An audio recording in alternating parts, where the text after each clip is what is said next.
नमस्कार। बात करेंगे अंजू पंत की। दोस्तों, नेपाल एक ज्ञान की भूमि रही है जहां पर हजारों भारतीय ऋषि मुनि जाके तपस्या करके ज्ञान को उपलब्ध हुए हैं। नेपाल के लोग शिव को मानते हैं, बुद्ध को मानते हैं, गोरखनाथ को मानते हैं। और आपको पता होना चाहिए, शिव, गोरखनाथ या बुद्ध एक ही अवस्था को प्राप्त व्यक्ति थे। यानी शिव, बुद्ध और गोरखनाथ से बड़ा कोई ध्यानी नहीं हुआ। ध्यानी का मतलब होता है परम ज्ञान को उपलब्ध, बुद्धत्व को उपलब्ध, जन्म मृत्यु के बंधन से आजादी, समाधि को उपलब्ध, निर्वाण को उपलब्ध, मोक्ष को उपलब्ध, उस व्यक्ति को ध्यानी कहते हैं। तो नेपाल के लोग शिव को भी मानते हैं जो कि परम ध्यानी है, हमेशा ध्यान में बैठे हुए। बुद्ध को भी मानते हैं जो कि परम ध्यानी है, ध्यान में बैठे हुए। और गोरखनाथ को भी मानते हैं जो कि परम ध्यानी है, ध्यान में बैठे हुए हैं। और यूरोपीय देश या चाइना, जापान या रशिया या अमेरिका, इन देशों में कोई भी ऐसा विद्वान नहीं हुआ जो बुद्ध का मुकाबला कर पाए। जो महावीर, गुरु नानक, मीरा या और भी बहुत सारे सनातन धर्म को मानने वाले लोग, यानी न तो चीन जापान में, न रशिया में, न ही अमेरिका यूरोप में ऐसा कोई व्यक्ति हुआ जो सनातन धर्म का मुकाबला कर पाए। क्योंकि सनातन धर्म देता है ज्ञान। सनातन धर्म का मतलब यहाँ बुद्ध धर्म से भी है, महावीर से भी है और सिख से भी है, यानी गुरु नानक से भी है। क्योंकि बुद्ध, जैन और सिख सनातन धर्म से ही निकले हुए हो। भले आपकी विचारधारा कुछ भी कहती हो, लेकिन इन सब का जन्म सनातन धर्म से ही हुआ है। तो सनातन धर्म ने जितने बड़े विचारक पैदा किए, उतने बड़े विचारक कोई भी देश पैदा नहीं कर पाया। तो नेपाल वो भूमि रही है बड़े विचारकों को पैदा करने वाली भूमि। कहीं न कहीं इस दुनिया के प्रत्येक मनुष्य को जब इस सृष्टि की जानकारी चाहिए होगी, परम ज्ञान चाहिए होगा, तो उसे सनातन धर्म के पास आना ही पड़ेगा। क्योंकि सनातन धर्म सिखाता है ध्यान, मेडिटेशन, परम ज्ञान, मोक्ष, निर्वाण, समाधि, ये सब सनातन धर्म ही सिखाता है। सीधी भाषा में कहें तो ना क्रिश्चियन लोग, न ही इस्लाम को मानने वाले लोग, वो कभी भी न तो बुद्ध का मुकाबला कर सकते हैं, न सनातन धर्म का मुकाबला कर सकते हैं, या सनातन धर्म से जुड़ी शाखा बुद्ध, सिख और जैन, इनका मुकाबला न तो ईसा मसीह कर सकते हैं और न ही मोहम्मद साहब कर सकते हैं। ईसा मसीह ने सिखाया कि सबको ईसाई ही बना दो। मोहम्मद साहब ने भी वही सिखाया कि सबको इस्लाम में ले आओ, मुसलमान बना दो। और मोहम्मद साहब ने तो तलवार उठा दी। लेकिन शिव ने कभी नहीं कहा, बुद्ध ने कभी नहीं कहा, महावीर ने कभी नहीं कहा, गुरु नानक ने कभी नहीं कहा कि तलवार उठाओ और हमारे धर्म में चेंज कर दो। यानी ज्ञान की जो ऊंचाइयां सनातन धर्म ने छुई है, वो ईसाईयत और इस्लाम कभी नहीं छू सकता। क्योंकि सनातन धर्म सिखाता है अमृतत्व, जन्म मृत्यु के बंधन से आजादी, मोक्ष, समाधि, निर्वाण, ये सब सनातन धर्म सिखाता है।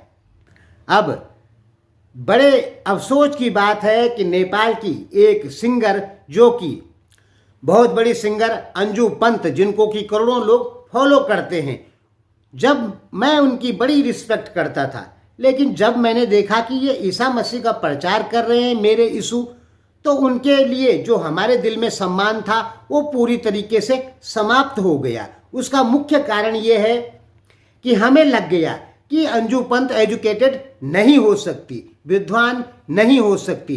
केवल नाम जुड़ा है पंत, नाम तो बहुत ऊंचा जुड़ा है, पहाड़ी ब्राह्मण, लेकिन बुद्धि का पता लग गया। बुद्धि का पता हमें लग गया अंजू पंत की कि ये विद्वान नहीं हो सकती, एजुकेटेड नहीं हो सकती। इतने महान प्राचीन सनातन धर्म को छोड़ के और एक ऐसे धर्म में चले जाना जहां पर कुछ भी नहीं है, जहां पे बुद्धत्व नहीं है, ज्ञान नहीं है, अमृत तत्व की प्राप्ति नहीं सिखाई जाती, ध्यान, ईश्वर को प्राप्त करने की विधियां नहीं सिखाई जाती, वो उस धर्म में कैसे चली गई? अंजू पंत ने जब ईसाईयत का प्रचार किया तो साफ समझ में आ गया कि अंजू पंत ने जब ईसाईयत का प्रचार किया तो साफ समझ में आ गया कि अंजू पंत लोगों को ये समझाने का प्रयास कर रही है कि हीरा छोड़ दो और जाके मिट्टी को पकड़ लो। सनातन धर्म या उससे निकली हुई शाखाएं बुद्ध, जैन, सिख, ये हीरा है जो जन्म मृत्यु के बंधन से आज़ादी सिखाता है, ध्यान सिखाता है, ईश्वर को पाने की विधियां बताता है। ध्यान में रखिए, इस दुनिया में चाहे वो क्रिश्चियन हो चाहे वो इस्लाम हो, जिसको भी सच जानने की आवश्यकता पड़ी है कि इस दुनिया का सत्य क्या है, वो भारत की शरण में ही आया है, हिंदू धर्म के शरण में ही आया है, सनातन धर्म के शरण में ही आया है। क्योंकि वो अच्छे से जानता है कि सनातन धर्म में ईश्वर को प्राप्त करने की बहुत सारी विधियां मौजूद हैं, आत्मज्ञान को प्राप्त करने की बहुत सारी विधियां मौजूद है, जो कि ईसाईयत में नहीं, इस्लाम में नहीं। सीधी सी बात यह है कि सनातन धर्म में विज्ञान की कमी हो सकती है, भौतिकी की कमी हो सकती है, बाह्य आवरण को सही से चलाने की कमी हो सकती है, विज्ञान की कमी हो सकती है। इसलिए भारतीय लोगों को पश्चिमी देशों में जाना पड़ा। लेकिन पश्चिमी देशों को जब आत्म साक्षात्कार करने की बात आई, इस सृष्टि का सच जानने की बात आई, तो उन्हें हिंदू धर्म, सनातन धर्म की शरण में आना ही पड़ा। आपने देखे होंगे कि भारत में आचार्य रजनीश जैसे ऐसे लोग हुए जिन्होंने पूरी दुनिया को हिला के रख दिया। अमेरिका में जाके अमेरिका को हिला दिया, यूरोप में जाके यूरोप को हिला दिया। कहने का मतलब है, जब पश्चिमी देशों को सच की चाहत हुई, सच जानने की इच्छा हुई, तो वो सनातन धर्म की शरण में आए। तो कुल मिला जुला के हमारी नज़र में सनातन धर्म ज़्यादा श्रेष्ठ है। अब आप कहेंगे मैं सनातनी हूँ इसलिए सनातन धर्म का ज़्यादा अच्छा बोल रहा हूँ। नहीं दोस्तों, ऐसा बिल्कुल नहीं है।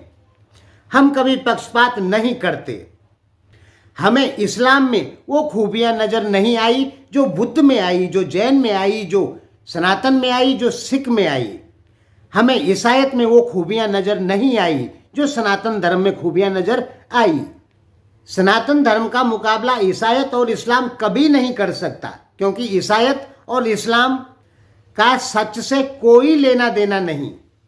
सच से अगर लेना देना है तो उपनिषदों का लेना देना है, बुद्ध का लेना देना है, महावीर का लेना देना है, जीवन का सत्य है क्या। लेकिन ईसाईयत और इस्लाम का सच से कोई मतलब नहीं, उन्हें केवल अपने धर्म फैलाने से मतलब होता है। इसलिए कह रहा हूं मैं कि सनातन ज़्यादा महान है। मैं अपने धर्म का ज़्यादा तारीफ नहीं कर रहा हूं, सच्चाई बता रहा हूं। और आप जानते हैं कि हम पक्षपाती बिल्कुल नहीं है। अगर हमें इस्लाम में अच्छी खूबियाँ मिलती तो हम उसका प्रचार जरूर करते, ईसाईयत में अच्छी खूबियाँ मिलती तो उसका प्रचार जरूर करते। हमने ईसाईयत बाइबल भी पढ़ी है और कुरान भी पढ़ी है, और तब उपनिषदें भी पढ़ी हैं, बुद्ध को पढ़ा। तब हमें लगा कि बुद्ध का मुकाबला, सनातन धर्म का मुकाबला अन्य कोई धर्म नहीं कर सकता। तो सोचने वाली बात है, अंजू पंत पहाड़ी ब्राह्मण जिनको लाखों लोग, करोड़ों लोग फॉलो करते हैं, जब वो अपना धर्म चेंज करेंगी तो उससे कितना गलत असर जाएगा नेपाली जनता के ऊपर, युवाओं के ऊपर। तब तो युवा भी सोचने लग जाएंगे कि जिसको हम फॉलो करते हैं, जिनको हम बड़ा मानते हैं, जब वो धर्म चेंज कर सकते हो तो हम क्यों नहीं कर सकते। तो ये गलत मैसेज जाता है युवा पीढ़ी के लिए। अंजू पंत जी को ऐसा बिल्कुल नहीं करना चाहिए था। माना हमने कि अंजू पंत जी को नॉलेज नहीं था सनातन धर्म का, बुद्ध का, सिख का या जैनियों का, नहीं नॉलेज था, अनपढ़ थी अंजू पंत, हमने माना। लेकिन इतना तो विवेक जरूर रहा होगा कि हिंदू धर्म की एक सर्वश्रेष्ठ जाति है पंत, पहाड़ी ब्राह्मण, और अपनी जाति के आधार पर ही, जाति को ही देख के अंजू पंत को कम से कम रुकना चाहिए था। देखिए, ये उनका व्यक्तिगत मामला है, लेकिन हमें कुछ तो अधिकार है बोलने का, ज़्यादा अधिकार नहीं है। इसलिए नहीं है कि इंसान अपनी, नेपाल लोकतांत्रिक देश है, वहाँ पे जो मर्जी वो वहाँ का व्यक्ति कर सकता है। हम कौन होते हैं रोकने वाले। लेकिन बोलने वाले तो हो सकते हैं कि भाई ये गलत है, ये सही है। राय देने वाले हो सकते हैं, रोक नहीं सकते हम, राय तो दे सकते हैं। तो हम क्या चाहते हैं कि अंजू पंत को दोबारा अपने धर्म सनातन में वापस आना चाहिए। सनातन में वो सब कुछ है कि जो आपको अमृतत्व की तरफ ले जाएगा, बुद्धत्व की तरफ ले जाएगा। ईश्वर में यानी भगवान में विलय कराने की विधियां तक सनातन धर्म में मौजूद है। कुछ न करो, कुछ भी नहीं, केवल राम राम की भक्ति कर लो, शिव शिव की भक्ति कर लो, उसी से उद्धार हो जाएगा। धन्यवाद। और बाकी अंजू पंत जी ये वीडियो सुन लें तो यश को लागी माफ़ी चाहन छू। धन्यवाद।